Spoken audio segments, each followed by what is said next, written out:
marshmallow. Crunchy corn, yum! Kitty paws, brrr. Pumpkin, yum! Once we get to 350, I'll leave, I promise. Stinky swear. No spicy. Guys, welcome to Bachelor. My name is Joker with a face for radio and a voice for print. I got 3 little segments here today to give you another example of how women live life on easy mode. Now, we all know women that look like they do in the thumbnail here. They will go have easy mode probably up until maybe 40, 45 if they take care of themselves very well. And then they put it on nightmare difficulty. But up to that point, they're going to have it life on easy mode. But there's a lot of other areas that I don't think most people think about when it comes to women, on easy mode or having an easy life. And I've selected 3 segments to talk about today. The first one is our favorite Twitch streamer, Amaranth. She makes almost $2 million a month letting people watch me sleep on Twitch and Only Fools. And they say one of the most popular influencers, Amaranth, has revealed most lucrative income stream, letting viewers watch her sleep. Her real name's Caitlin, rose to fame on Twitch, a video game live streaming platform on which she earns cash doing a few unusual things. Interestingly enough, she doesn't earn any money playing video games, even though it's video game streaming. Now, here's the thing. I don't actually blame her for doing what she's doing. I blame all the thirsty dudes that are paying money to make this nobody woman rich. And now she's not a nobody. Now she's very well known for being rich, for taking young men's money. And I've said before, look, I get, I get when guys are like, it's the same as a magazine, a magazine subscription that men used to have back in the day to read the articles and look at the photos. I get that. But the problem is that at least I think most of those magazines appreciated their customers. She literally calls the men that give her money, she calls them names. She makes fun of them. And to me, it's just stupid. I go back and forth on this. I think everybody should be able to do what they want to, but it really bothers me seeing women get by on easy mode like this just because of their looks. She says, for male streamers, Amaranth explained, the streams are lucrative because viewers will donate money in an attempt to wake the streamer up, either through notifications or by using media share to play loud music or videos. And I'm sure the bigger the donation, the more the noise it makes.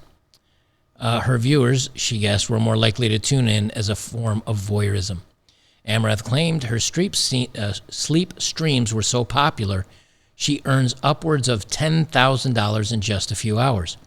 If you count just Twitch, probably a couple $1,000s, she said. Just unbelievable. Again, don't hate the player, hate the game. She said, but if you count the conversations or conversions potentially to Only Fools while I'm sleeping, then maybe $10,000 to $15,000. She estimated her total monthly income was $2 million per month. Now, let's face it. It's not just the sleep streams. She's also doing a lot of, very, very spicy work on Only Fools as well, or Only Friends, whichever you prefer. She says scheduling gets complicated because I might have a photo shoot the next morning or something. I feel like if you do too much, it'll no longer become a novelty. And, again, she's not a bad-looking woman, but she's not a very good person. I'll just say that based on what I've seen about her in her past. So right now, the top 5 or 10% of most attractive women willing to debase themselves and show booty hole on the internet for money are making extreme amounts of money. Now, will it be around forever? No. Eventually, they'll lose their looks, and I doubt they'll have saved their money enough to live the easy life through their retirement years. But nonetheless, this is an out for a lot of women right now. And again, just like the women on this thumbnail, they're going to get invited to dates. They're going to get probably cars bought for them and dinners and exotic trips. And all they have to do is, moan a little bit and give a guy 15 minutes of time. And just like that, she calls it breaking even. So there's one way that women always have the out. And the other out is these women can pretend to be a good girl, get married to a doctor or, some other exclusive big money maker, stay married for a few years, pop out a kid or two, and now she's set for life. I mean, I think it was Kevin Costner, whose wife just came after him for something like $129,000 a month for child support. That's living life on the high hog, let me tell you right now. But what's example number 2 that I wanted to talk about?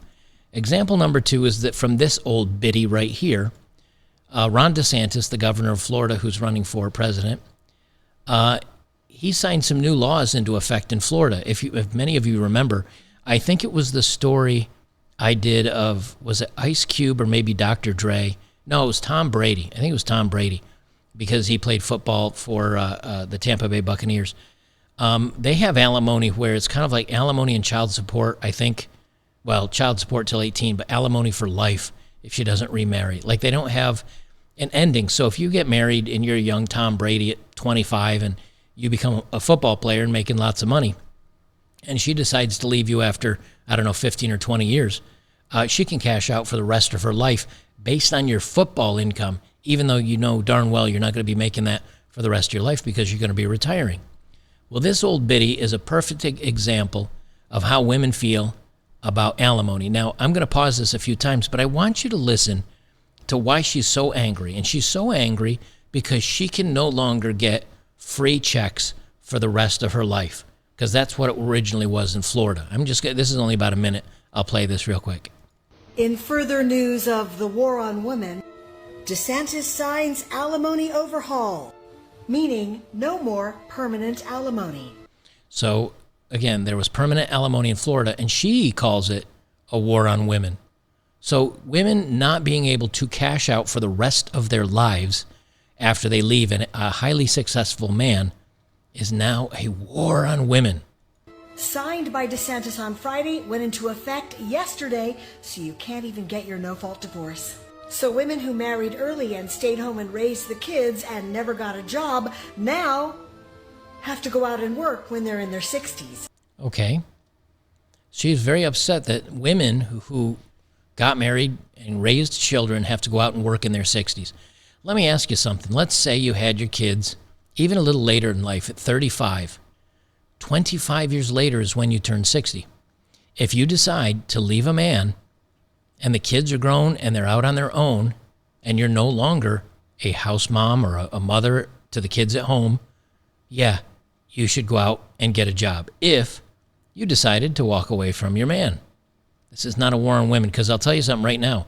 60-year-old man that maybe hasn't saved enough for retirement and he loses his job, he has to go find another job.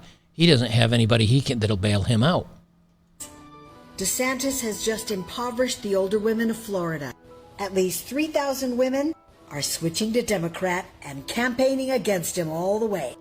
Okay, so there you have it.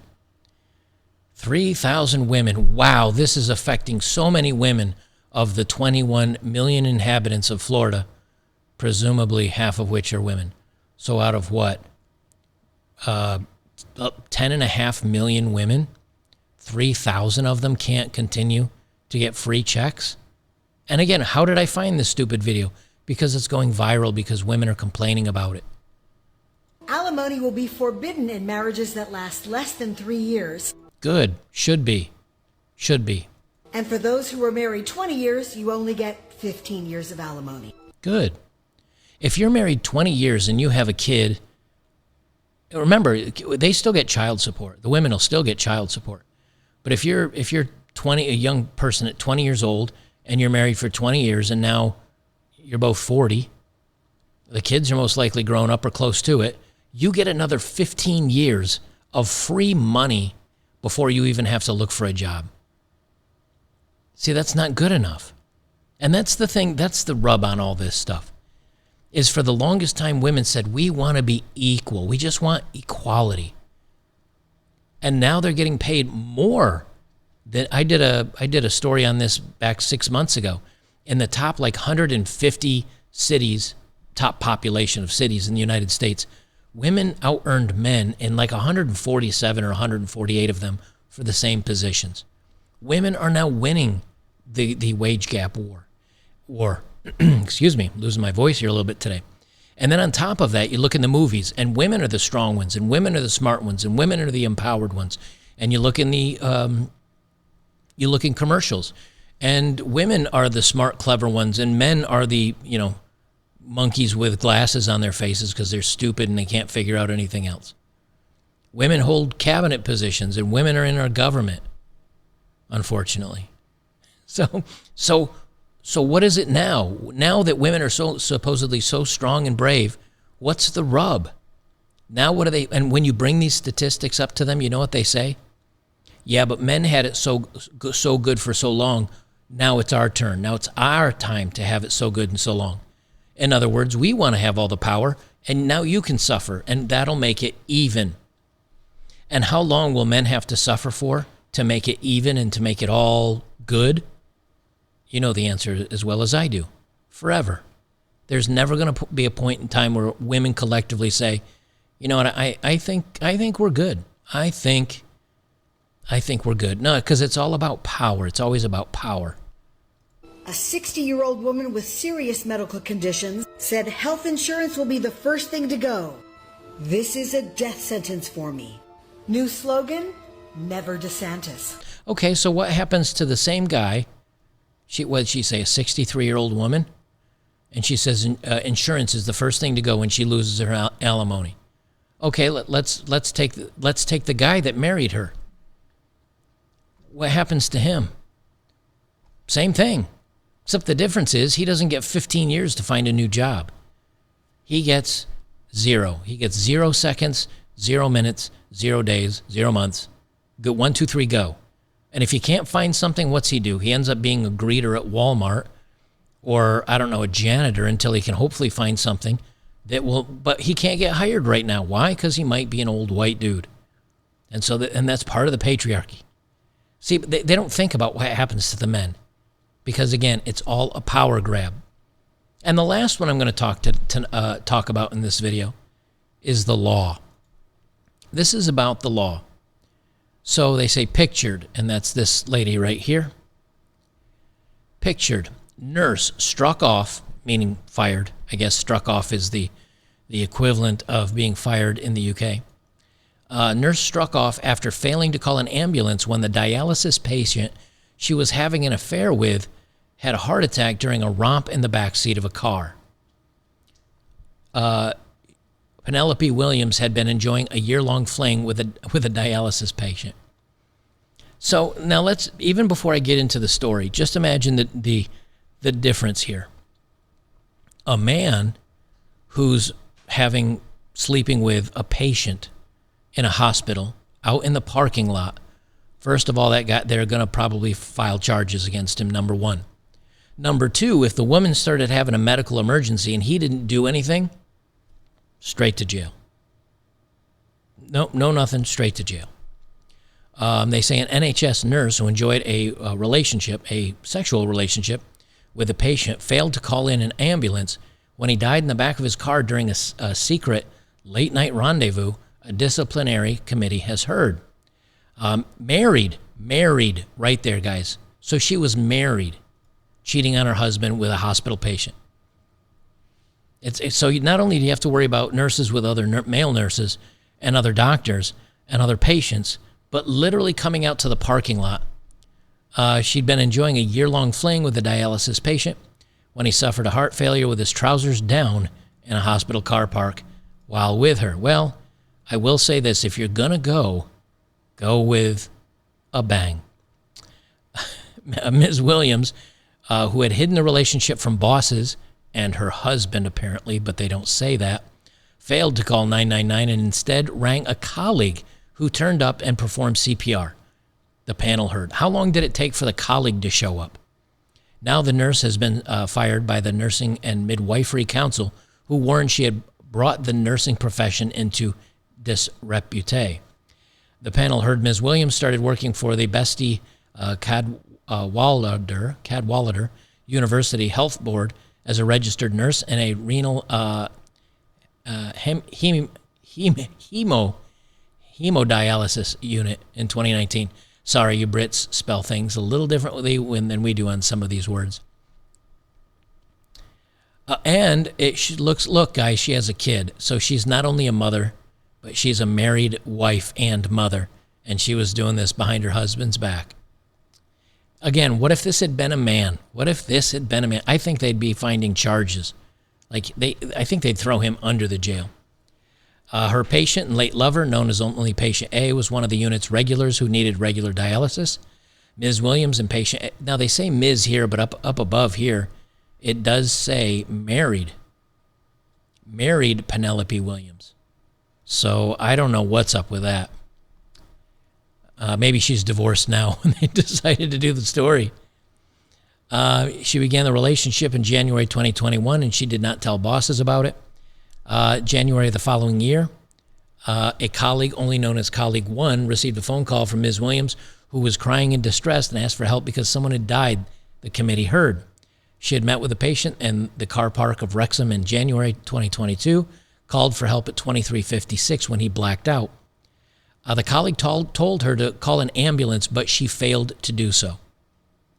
Now, again, I'm pretty sure if a guy was boning a chick in the backseat of his car that was a patient and he decided not to call the ambulance out of embarrassment or something, I'm pretty sure they would find charges for him. Negligence, something. They would find something. The colleague later arrived at the car park where she met Ms. Williams, could see him in the back with his trousers down, checked on him, unresponsive, called 999, started CPR. He died from heart failure and chronic kidney disease triggered by a medical episode. So maybe he could have been saved if she had just called the ambulance right away. But nope, she didn't. Why? Embarrassment. She lied about it initially, told patient A to send her a message on Facebook explaining he was unwell, and so she came to meet him, but later admitted she and patient A were in a sexual relationship. Man, a mother and a wife doing this, man. Now here they say Mrs. Williams denied any sexual relationship. She further explained that patient A started groaning and suddenly died. I bet he was groaning and moaning. They carried out a disciplinary action and fired her. The committee concluded the nurse's behavior breached guidance. Mrs. Williams has acted to put patients at risk and harm by failing to contact emergency services when the patient became unwell and when prompted by a colleague. Mrs. Williams has brought the nursing home profession into disgrace. The hearing was told that between 2021 and 2022 of January, breached 3 rules. She's been banned for a minimum of 18 months when she can apply. So, not only did she cheat on her husband, and she has a kid, and she's having this romp with a patient, which is also a no-no, then he goes into cardiac arrest. She doesn't do anything. The guy expires in the back seat, and she was fired. Not only do they not find charges for her for any reason, but she was fired, but she can reapply 18 months later. Now, we do a lot of whataboutism on men's channels because the truth of it is you do have to say, well, what if it was a man? You have to do that. You have to do that because with stories like this, if you don't, I think you miss the bigger picture. What if men were complaining that they only got 15 years of alimony from a divorce and they weren't paid the rest of their lives? What if men had the ability to, put out content and make millions of dollars? Do you think, honestly, if the government or these companies found out that men were making millions of dollars off of women paying $1 to $5 to $10 to hundreds of dollars a pop, do you think they would let that continue, or would they come down and crack down on it? We know the answer to that.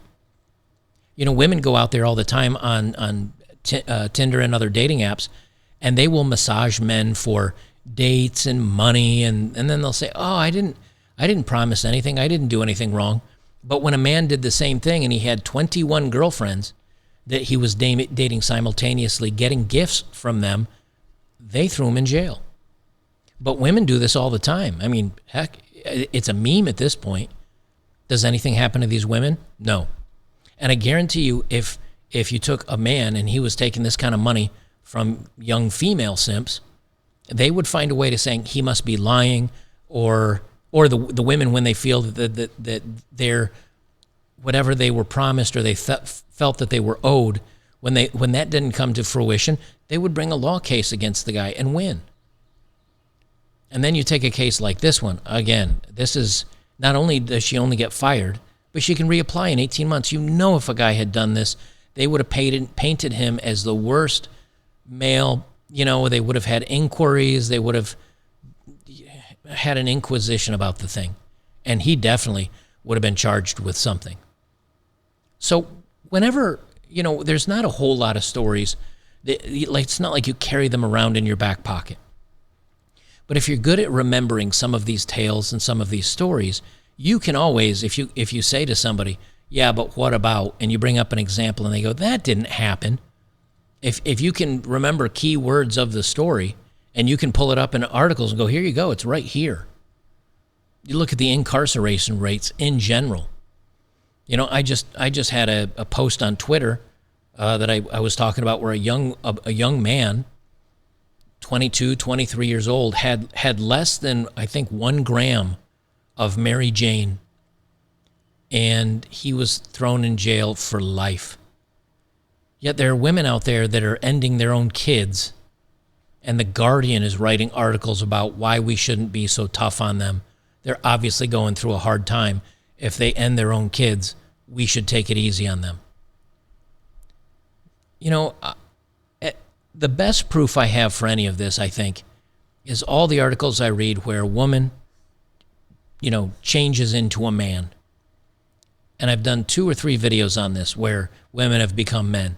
And all of a sudden they're like, oh my gosh, it is so isolating. It's so alone. And I don't have any friends. And nobody is nice to me. And everybody thinks I'm a bad person. And women just have no idea. And that's why you don't give them an inch when they complain about anything anymore. Because they have no idea. We have no safety nets as a man.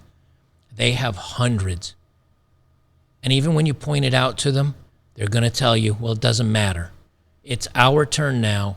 Now we need to be treated special, and you should suffer.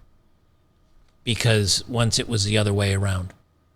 That's where it is, man. That's where it is. If you notice, these intros that I'm doing with all the craziness, I got like 1 or 2 more of them, and then I'll stop doing it. But it's just this NPC or M like Michael, or N like Nancy. I don't know what NPC. I don't know what it is. But these people are making thousands of dollars doing this stuff. And it does make me realize that we either live in a simulation, or idiocracy is here, or it's all just collapsing in real time. I don't know which it is. But I got to admit, you got to at least say to yourself and have a laugh while you're watching it burn down and say, hey, at least we live in interesting times. Guys, that'll be my last one for tonight. I'll have another one up for you tomorrow. Have a good night, and we'll see you in the next one.